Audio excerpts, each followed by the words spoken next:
Good afternoon, everyone. I'm Madeline Milka, President and CEO of APAICS. I hope everyone is enjoying their lunch. I just wanted to welcome everyone to this plenary and discussion. We're honored today to have Mayors Harrell and Pureval join us for what will be an amazing discussion with Dylan Wells from USA Today moderating. But before we get to that, let's take a moment to hear from our presenting sponsor, Amazon. Representing them is Kai Hayabarashi, a senior manager for public policy. He has served in both chambers of the Congress, getting his start at the House Committee on Education and the Workforce under then Chairman Howard Buck McKeon. So let's welcome Kai.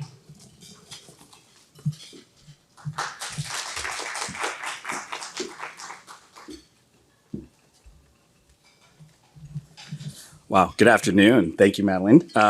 First, I want to thank Madeline and APAICS for their friendship and congratulate the APAICS community for yet another amazing legislative leadership summit and gala this week. So thank you guys for putting this on. I also want to give a shout out to Lou, who is our congressional fellow. We've had a chance to meet with him and just think very highly of him and know he'll be very successful in what he chooses next. I want to take a moment and recognize one leader in the audience today, Seattle Mayor Bruce Harrell. As many of you know, Mayor Harrell is Seattle's first Asian American mayor. So, as a Seattle-born Asian American, University of Washington Husky, as he is, turned Amazon employee, I'm particularly honored to have him join us today. So thank you, Mayor Harrell. I know he's here. Thank you for being here. Amazon is honored to be the presenting sponsor of this year's summit. And we thank the APAICS community for being a true partner and instrument of change in its work. Amazon believes that our local communities, planet, and future generations need us to be better every day. That's why every day we begin with a determination to make better, to do better, and be better for our customers, our employees, our partners, and the world at large. As we prepare for today's discussion on the new faces of Asian American leadership, I think of those who have and continue to wake up every day with this determination in their hearts. Giants like Secretary Norm Mineta, who we lost earlier this month, a man whose childhood was marked by tragedy of Japanese internment, but whose outlook in life was not mirrored by personal tragedy, rather driven by a mission to build a better nation through public service. The very ills and waves of intolerance that a young Norm Mineta faced persist today. We know today of the rising tide of anti-Asian crimes that skyrocketed during the COVID-19 pandemic. This is why Amazon considers it our duty as a friend of the AAPI community to work to ensure that these ills don't block our progress or lead to new injustices in the country. That is one of the reasons that we support APAICS. Because Amazon believes in supporting the next generation of servant leaders who will change the promise of this nation for the better. That's also why we sponsor APAICS Amazing Tech and Health Policy Summits, because we believe in investing in talent pipelines that will continue to enrich, innovate, and change the nation through diverse perspectives. Amazon strives to be Earth's best employer. We believe in building a culture that is welcoming and inclusive, and this is integral to people doing their best work.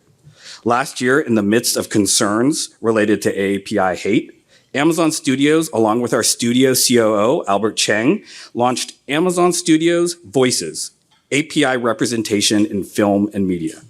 This was an event that allowed for a critical conversation examining Hollywood's complicity in anti-Asian racism and how leaders can drive change. These are a few things that Amazon is doing, and we will remain by APAICS' side because there's still work to be done. If you look at the history of APAICS and take in Secretary Mineta's hope for us as a nation, one thing should be remembered. We are a country where a boy who emerged from the painful past of Japanese internment can grow to be called mayor, then congressman, and ultimately secretary. We find hope and inspiration in this story. So again, I thank APAICS, the community, and our mayors, and on behalf of Amazon, I look forward to working with all of you to make better, do better, be better for our country and the world every day. Thank you.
Hello. Thank you all for being here today for this very exciting conversation with two of the newest Asian American mayors in the country. Ooh, yes, good.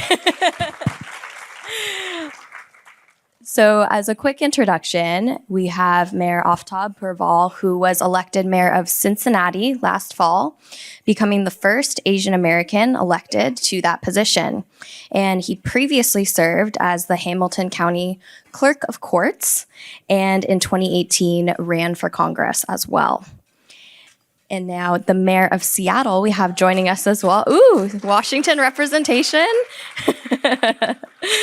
Was also elected last year to lead Seattle as the first Asian American mayor and second Black mayor to ever serve in that position.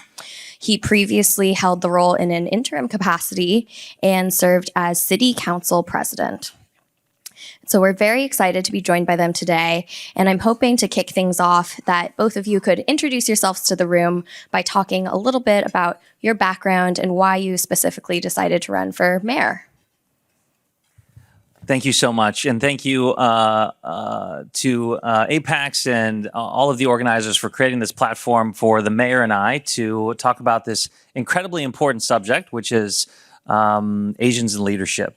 Prior to Mayor Wu, Mayor Harrell, and my election, there was a conventional wisdom that Asians and South Asians may be doing well at the legislative, council levels, even Senate, but for executive positions, there was a ceiling to our success. And so proud of the fact that the three of us have really worked very hard in a short period of time to disabuse people of that false notion. My name is Aftab Pureval, 70th mayor of the great city of Cincinnati. I am ethnically half Tibetan and half Indian, but I grew up, of all places, in Beaver Creek, Ohio, which is as white as it sounds. And that gave me a pretty good indication of the challenges that Asian Americans face across the country back in the 80s and 90s when I was growing up, but even today. So excited to talk about how we can leverage our positions in order to lift up our communities in our cities and across the country. Mayor Harrell. Thank you. And thank you for hosting us. I really look forward to this. I'm pretty excited. This is actually my excited face. You probably looks like my clown face too. It's the same face. I also want to introduce our deputy mayor from Seattle, Kendi Yamaguchi, who I think many of you already know. And she's sitting with my wife, Joanne Harrell, who's joining us as well. So to answer the question and put in the context of why I decided to run for mayor, I was in office for 12 years prior to accepting, I should say I didn't accept the position, I won the position. But I retired from politics in 2019. I had given the city, I think, 12 years of what I thought pretty competent, committed service. But I was truly, had said more goodbyes and thank yous and really look forward to another chapter in my life. And of course, not just COVID, not just George Floyd, not just what was happening in the Trump administration, but I witnessed in Seattle and in this country, I thought, just incredible opportunity to sort of change the discussion in so many areas, particularly race and social justice, particularly small business voices, income inequality, climate change. I mean, these issues have been around in our political ecosystem for a long time. And I'm going to go back to the first one, race and social justice. It seemed to me that the discussion had been the same discussion I'd been hearing for 50, 60, 70 years. And when I was a young man, back when the dinosaurs roamed the earth, that, it was a black and white discussion. And the anti-Asian hate that I'm sure we will talk about during this panel, while this started to surface, I probably was driving my wife nuts when I would talk about things that were not being said. I wasn't sure that our voice as members of the API community was even remotely considered in this continued racialized black and white discussion, in spite of the issues a lot of us were facing. And so I decided, the stars had sort of lined up just right, and I thought, well, this might be a great opportunity to bring a different perspective And I think my wife was getting tired of me being around the house every day in retirement as well. And so I decided to run, and there were a pool of 15 candidates. And I'll close this question by simply saying that, yes, I was the first person of Asian descent to win the mayor's race in our history, but on our city council, which is 9 people, full-time jobs, 7 by district, 2 at large, there are no PI representation. There's no African American representation, and but this communities came and supported me on such incredible levels, and so I welcome it. And I think the coolest part of this job of meeting cool people like Mayor Pureval and Mayor Wu and others. I mean, and I don't mean that patronizingly. This is I'm enjoying it because I hope to be an ally to some of these great friendships and great friends that I'm developing. So to follow up on that, growing up in your political career, looking around, not seeing many people who looked like you, how do you feel like your race and ethnicity shaped how you view public service and government in terms of how it was serving your communities? Sure. Should I go first on this one? Absolutely. Okay. We'll feed off of each other. And I apologize for being so good looking. I know it intimidates you, Pureval, over here. So, but just hang in there. I find it interesting that we are both of mixed heritage, and I think for me at least, as introduced, half Japanese and half African American, and I know I don't noticeably look like I have African American. I'm of African American descent. I've actually won money on that bet, by the way. But I think that is giving me a unique perspective, because when I deal with people of different ethnicities, even in our rich API community, we all know that people may see us all alike. We're all part of this lumped-in community, but we know there are distinct differences and sometimes the soft underbelly of our history together. Many of you read the book Pachenko as an example when we talk about the struggle between Koreans and Japanese and the different kinds of issues within our own community, which are not talked about, which I think we have to openly embrace to get toward that path of love and unity that we desperately want so much. So for me, when I look at communities, and my message resonated in the city, I mean, we won by the biggest landslide in 30 years. My message that let's celebrate our differences and our diversity, but only if it leads to our pathway toward commonality. When I was a young kid, again, I cringed on race discussions. I mean, I literally did not like talking about it at all. And I also did not like blaming other people for any obstacles in front of my path. Yes, I've experienced racism, but racism has not stopped me from achieving any goal that I've ever wanted. Any goal. Great wife, great family, professional, wealth attainment, you name it. Racism is not going to stop me. And so when I deal with different groups that get so caught up on pointing the finger on what you must do to help me, you have to do this to help me. And I said, you've already conceded too much power, because I'd rather harness the ideas and the creativity and the synergy and the ideas and the passion and the commitment and the faith and the hope and love in this room right now, and let's go make history together. And the people out there, they can watch us or get out the way. So that's what my candidacy is all about trying to harness smarter people than me, committed people toward a common goal. And that's the new discussion on racism, by the way, because we all want to get past it, right? We all want to get past it. And so that's been my perspective. And I think, again, being biracial, I never fit into a group. I'm trying to figure where do I fit into this discussion? What do you identify as? Make my stomach. Let's see, do I go to the black thing today or the Asian thing? Or So that's what I'm most excited about when I come to conferences like this and summits like this. I can't wait to develop new friendships, because I think that some of the things have not been said before. And I'll close on this question by saying I find it interesting that my very handsome and smart and talented colleague on my left is of mixed heritage as well. Yeah, just First of all, thank you, Mayor. I appreciate that. I'm going to follow you around for all these compliments. You could reciprocate if you want to. Yeah. There's sort of how that works, by the way. I find you strikingly handsome. You're a great dresser. Picking up on what the mayor talks about with being What hotel are you staying at, by the way? of what's that of mixed ethnicity. I described the two of us as I was the kind of like jokester idiot and he was the straight man, and he's stealing my thunder today. So anyway, so building on the mixed ethnicity conversation, it's very true, and my upbringing and my identity really, I can see the through line to how I am as a public servant now.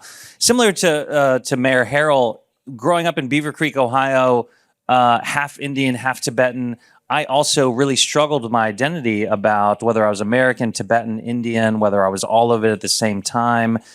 Just down to how I pronounce my name. The correct pronunciation of my name is Aftab Karma Singh Pureval, and that is a reflection of the various ethnicities that I embody all at the same time. But growing up, I never saw anyone who looked like me. Even when I was in a room full of Indians, I never saw someone who looked like me. Even when I was in a room full of Tibetans.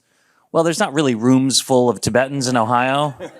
I've never met a Tibetan woman I wasn't related to, for example.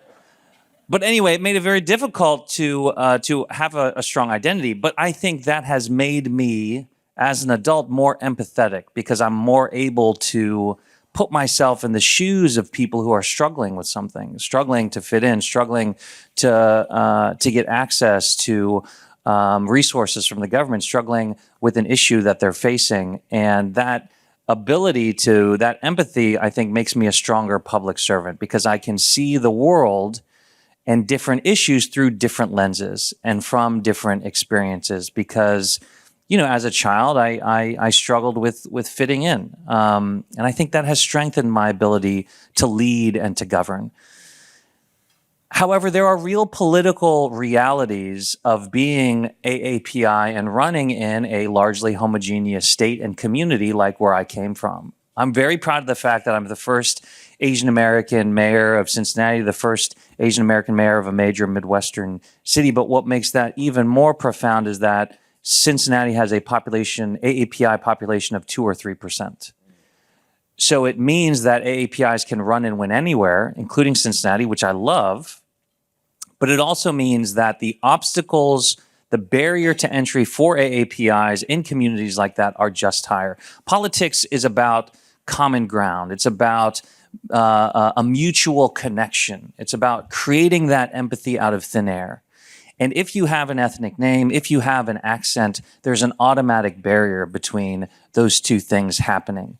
And so, it is just harder, right? It is harder to be a political leader if you're of AAPI descent in a community that is not AAPI. It can't be done, but it is just much harder. And so the way that has impacted, my career is having to be more creative, having to work harder, and having to be more intentional about the places and spaces where I show up. And you've shared that you've even faced pressure to change your name for campaigning purposes. I was hoping both of you could talk a bit about, being a AAPI candidate, what kind of boxes you might feel you're being pushed into and how you've pushed back on that in your own campaigns. Unfortunately, Asian Americans continue to be stuck in two false narratives. Number one, the model minority, where we are expected to work hard and achieve. And number two, the permanent foreigner, where we are expected to shut our mouths and be grateful to be in this country, despite many of our families being here for generations. And that is exacerbated. Those two myths are exacerbated when you step into the arena, when you step into public service. It's true that in 2015, when I started running for office, Democrats would tell me that a brown dude named Aftab is not going to win a countywide race in Hamilton County. You've got to change your name to Adam or to Al. And while this room may be shocked and offended by that advice, it wasn't necessarily bad advice. Because when you see AFTAB on a yard sign in Cincinnati, Ohio, that does not strike you as a human being running for office, right? Your first guess is that's a prescription drug or an acronym or an insurance company. And so, like I was talking about earlier, there is just a barrier to entry for ethnic names in homogeneous communities.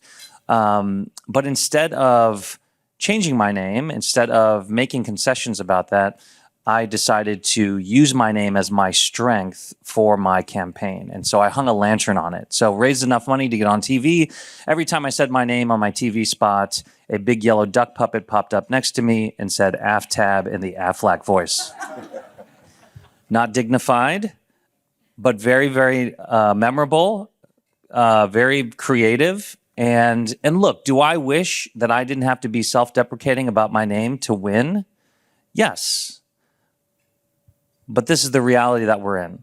And I would much rather be self-deprecating, win, and lead in a way that lifts up my community than not. And I'll end on this point, and this is potentially a controversial point. I never judge people about how they assimilate or the concessions that they make in order to make an impact. A lot of communities, and a lot of East Asian communities have an English name and they have a Chinese name. Different people decide how to pronounce their name differently. I go by Aftab rather than Aftab because I'd rather not correct people all day long. But I make it a point not to personally judge how people assimilate because that is a intensely personal decision, and it's not my place to have an opinion about that. Wow, you're getting some snaps back there. I see the snaps. I couldn't agree more. I'd love hearing that.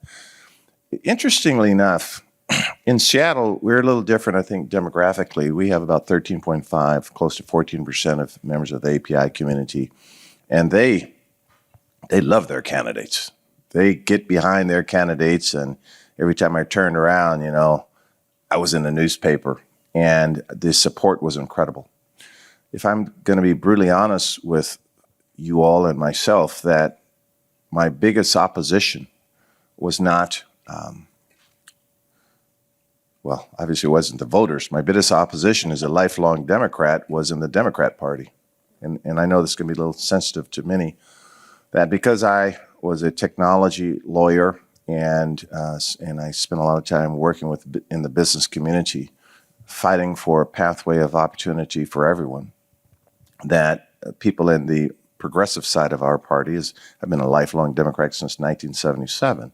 My father and mother were active in the Democrat Party, so I didn't think my blue credentials were ever questioned. But I was in a race where people on the far political left didn't see me as quote unquote progressive enough. And I had come out pretty strong and said, I do not believe in the defund model of policing.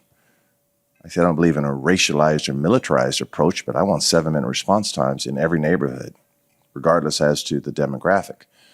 I have personal experience on cross-examining officers, and I have personal experience being on the other side of the law in terms of receiving orders. And I said, I don't need anyone, particularly far left, to tell me that Black Lives Matter. I know all too well that Black Lives Matter.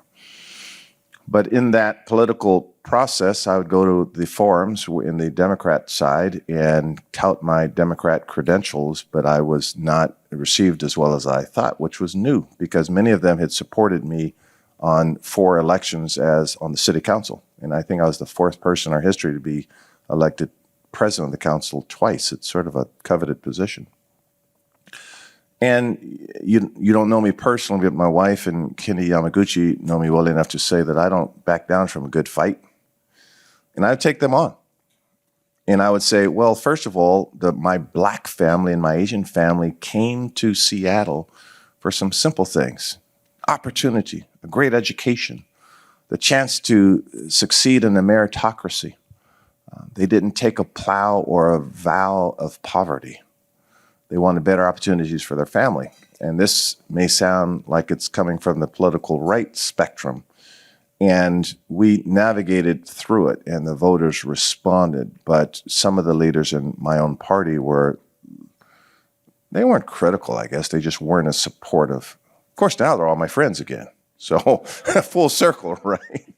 But if I'm going to be honest, that I think the Democrat Party, this sort of in Seattle, I'm going to confine it to Seattle and Washington, that runs the risk of implosion when They are, I think, to Mayor Pureval's point, they're not either governing, I think, in an efficient or an effective way, because otherwise you run the risk of being an ideologue and you get very little accomplished. I'm hoping I forgot to end my point because I was so long-winded. Sorry. for it. So there's a happy ending here, guys. That paradigm I was talking about with respect to the name and, the conventional wisdom that you have to have an Irish name, et cetera. Those same Democrats are now coming to me and saying, Aftab, I can't run and win because my name's Joe Smith. How am I going to stand out from the crowd? Right? So there is strength in our names, in our perceived weaknesses, but it does take time to overcome. But once you overcome it, there's no other Aftab in the state of Ohio, right? So once you overcome it, it can be incredibly powerful. That's great. I'm hoping you both could share if there is a story about a time either on the campaign trail or even since being elected to this position that you've faced some sort of racism or a moment that made you feel more acutely aware of your race and your background. Sure. I would have liked to have gone second on this one, but I drew I've got several stories. Okay, why don't you take it and give me a chance to think on that one. Believe it or not, I've been running for office for a long time. I was student council president of my 7th grade class. Very proud of that. Wow. And genuinely, this is kind of sad, but genuinely, every campaign that I have run in, I have faced racism, overt racism. In school, when I ran for student council president, the person running against me had campaigns ads that said, vote American, vote X. He was like 15, so I'm not going to say his name. But every single time I have put my name on the ballot, I remember I announced for Congress, and one of the most liked messages or replies on my post was "Nice try, ISIS." Paul Ryan's super PAC put $1 million on TV calling me a Libyan terrorist. So it's interesting when you're of mixed ethnicity. I get both the the racism directed towards East Asians, and I also get the racism directed towards South Asians and people of Arab descent. And so, I want to be optimistic about this, but I also want to be realistic. I have won most of those elections, but again, it gets back to my point that when you are of AAPI heritage, it is just this life, that this career is just harder, and there are higher barriers to entry, and it requires more strength and conviction, because the challenges and our Black brothers and sisters will tell you this: when you face that racism in a political campaign, you can't respond to it. You can't call it out as racist personally. You have to rely on other people or other institutions to do that. And because our community, particularly in different parts of the country, is still kind of new to political engagement, a lot of API candidates lack those allies and lack that infrastructure. And so that makes it even more difficult when you're facing that racism on the political campaign. I am so glad. I loved your answer, but I'm so glad you gave me a little time. I'm going to do an old politician's trick, and that's going to be to respond to the question but not really answer it. Old politicians, say what you want to say. And I'm going to have fun with it, because for those that would know my personality, I was born and raised in Seattle, so a lot of folks know that, and I play sports, and so been around there forever. That I'm oblivious to some of the stuff. I'm really oblivious to how people think. We were criticizing, and some people, they were trying to get past my security to really say some real critical things, and I said, I couldn't hear them. I thought they were fans, right? And I started laughing.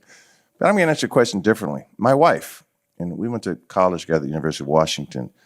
It astounds me what she goes through as a woman and as a Black person. continues to astound me. So let me give you some specific examples.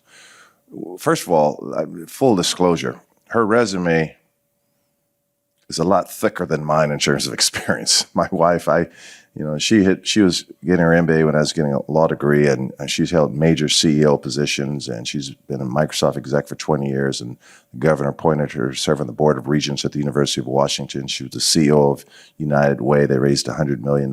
Her resume is a lot thicker than mine. I was just good enough in sports in college to attract her attention when we both were broke. So recently, we were watching a professional game, and a guy came over to congratulate me, and my wife's sitting right next to me, and he said, "Congratulations, Mayor," and he put his armpit and everything right in front of my wife. She's sitting right here like she was completely invisible, and I didn't know this guy. He was a big shot, and I just said, "Hey, man, you got your armpit in front of my wife right here." I mean, she was invisible, which I thought was rude.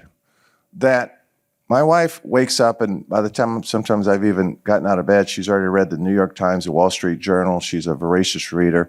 I could call on her for political issues in different parts of the world because she's so well read. And when we go places, they just see her as this second person behind me. They make that assumption. When I first had when I won in 2007, I was a managing partner in a law firm, and she was there. We took the day off, and she was in her jeans, and the city's clerk looked at her and said, "Oh, you must be a secretary," right? My secretaries happen to be white. And I said, "No, she's not." I said, "These are my paralegals, this is my secretary." It just astounds me that day in and day out, she's invisible. I'm too old to get angered by this stuff, but I see what she goes through as a woman and as a black person on a daily basis. And again, it just astounds me. So, and I'm sure people have said things and done things about me. Like I said earlier in my opening remarks, it just doesn't stop me from doing anything. So I'm sort of oblivious to the stuff. In fact, my wife Joanne will say, "You know, that guy was sort of rude to you, or he did something to you." And I said, "Oh, I didn't even notice it." Not going to steal my joy. But her walk, and we've been together a long time, her walk, it continues to astound me on the daily what they see when we're together. Great. Well, as much as I wish I could continue to ask you guys about these things, I want to give an opportunity if anyone in the audience has a question. We have time for one or two before we wrap up. Go ahead. Mayor Harrell, I appreciate your comment about sort of having a tough time within your own party, and I think it's an identity that a lot of us struggle with because, let's face it, there are a lot of Asians who are fiscally conservative, even though socially they believe in the progressive agenda. What do you see as the way to bridge the gap within our community? Because I feel there is a fissure with some of us that are the business side and others who, we really value our progressive brothers and sisters and what they stand for, but at the same time, I think as a party, we're going to need to stand together, certainly as we're coming up to these important elections. That's the call of action I like having when we have these kinds of conversations. And I think the call of action is somewhat almost brilliant in its simplicity. We have to be louder. We have to be better organized. We have to have smarter strategies on how we advance our message. That I say unequivocally that I don't have an anti-business agenda, that I believe that, yes, corporations have to be held accountable. In Washington State, we do have a very regressive tax code. It's okay about admitting these things and saying these things and working toward policy changes. But on the other hand, I know the philanthropic community is very vibrant. The civic community is very vibrant. And I just think that we need the kind of courageous leadership to simply say that. The interesting thing, if we're going to be brutally honest, is that in politics, and I think Mayor, I don't know, I don't say if you agree or not, because I don't know Ohio politics. I know Washington politics. That when businesses support me, and we were raising not just from the business community, from neighborhoods and teachers and fixed income, we were raising, $10,000 a day You know, these are million-dollar, multi-million-dollar races we get involved with in here, even with public finance in play as it is. That businesses never ask me to do a certain thing. They never say, vote this way. You want this check? You're going to vote this way. They never say that. On the other hand, some other organizations such as labor do. And I run as a Democratic, but I'm fiercely independent in terms of my agenda, that I will do the hard work. And I heard Mayor Pureval say a few times we have to work harder. There's no substitute for hard work. I had 15 people in a race. We out-hustled every single one of them with my old ass. I think I was the oldest, too. It's very good looking, though. See that? See how we feed off of each other? Right there. That and this is I think this is the opportunity for us in this room right now, that in this racialized debate, the fact is that, and I say this as a person that has 3 black children and is half black, that we want good jobs. We want small business vibrancy. We don't want bricks thrown through windows. We hate property destruction, right? We have to be louder. And so I think therein lies our challenge, because I think we all could recite the Chinese Exclusion Act. We know what that was about. Executive Order 9066. You know, the Chinese Exclusion Act was in play for 60 plus years. I think it was the Magnuson Act changed in 1943, but in 1942 you had Executive Order 9066. So it's not as though this anti-Asian sentiment is new. So we enter the conversation now. We do. And we show empathy. Now, I don't know much about the Tigray War and what's happening in the Tigray National Defense Party or the Ethiopian National Defense Party. I can't speak well about that. I can't speak as intelligently about the indigenous people's challenges in this country for hundreds and hundreds of years. But I care. And we care that George Floyd was murdered. We have a voice too. We're not the model minorities that people want. We have voices. We care. If you've seen an Asian person hit with a baseball bat simply because of the fact that they are Asian, you care. So it's our time now to not take anyone's place at the table, but to show the support. And I think, quite frankly, we've been missing from that discussion. And it's our opportunity to say we care as well. And I think some of the younger members of the API community, and all y'all look old like me, by the way. No, I'm just kidding. The younger people get this. When you see some of the work down, I was looking down in Los Angeles and some other cities, the younger members in our community, they get this so well. And so I think our opportunity is to show that all these things matter to us as well. Just briefly, look, I'm an unabashed progressive Democrat, but what the mayor and I agree on is that, frankly, here in DC, it's more about spin, it's more about rhetoric, it's more about obfuscating. And when you're a mayor, there's none of that. You are where, literally and figuratively, the rubber hits the road. And so these talking points that get recycled across the country mean nothing if your police aren't responding quickly enough. They mean nothing if you don't have the public infrastructure to pave your roads and have bridges that can withstand a 100-year storm that we are having now every single year because of the devastating effects of climate change. It means nothing if you can't create good, affordable, quality housing and have an economy that is lifting up all of your communities. Mayors and local executive elected officials don't have the of luxury of spin.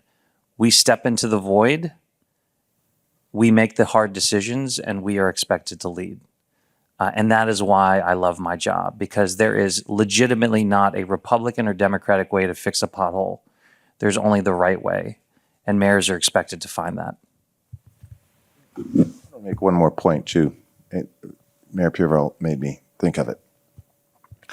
So this violence that we've recently seen in Buffalo, New York, and in other parts of our country, this this replacement theory, which seems to create so much anger and fear and hatred that is becoming more prevalent in recent months than we've seen in recent years in terms of the rhetoric. Well, we all know birth rates. I think our country is around 2.1 or so. We do not have the birth rates of other parts of the country. India, as an example, Mexico, as an example, and I was asked on the day I announced my candidacy. A reporter said, and I had a very diverse group of people around when I made the announcement. I was like one of the last people to get in. And he was a Korean gentleman, and he said, "We want you, Mr. Harrell, to address the elephant in the room." And I'm thinking, oh, I don't like where this is going, right? And he said something to this effect. I'm going to paraphrase it. Black people are attacking Asians. What are you going to do about it? It wasn't whites or anyone else. And I said, first of all, I looked and there were a lot of African Americans around me, and I said, well, statistically, I said, I'm not going to agree with your premise that there is violence committed by African Americans against people in our community. I'm not going to deny that. I says, but let's look at the larger issue. And then I went in to talk about the thought of the virus being blamed on Asian folks, and I gave some statistics to refute the point.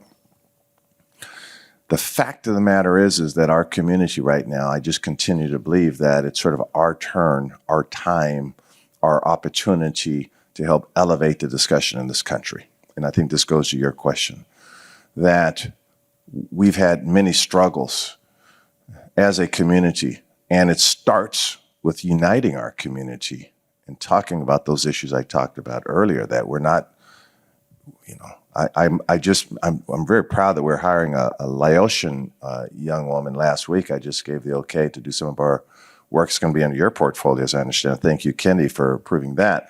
And this young lady, who I know she's much younger than me, I said, we had that conversation. I said, well, tell me more about the Laotian community. And I learned more in that 20 minutes than I've known. And I said, what an opportunity we have here for people to know more about your struggles as a person from Laos. So I say that we get our own act together and we talk about how our differences are great, as I said earlier, if it leads to the path of commonality. And I think that's what our country so desperately needs. And who better to sort of be a part of that are people in this room. Well, we're so glad to have you here for this conversation, and all of you in the room as well. Wish we could talk all day about this, but we really appreciate you both being here and sharing your valuable perspective. Thanks for having us, everyone. Thank you.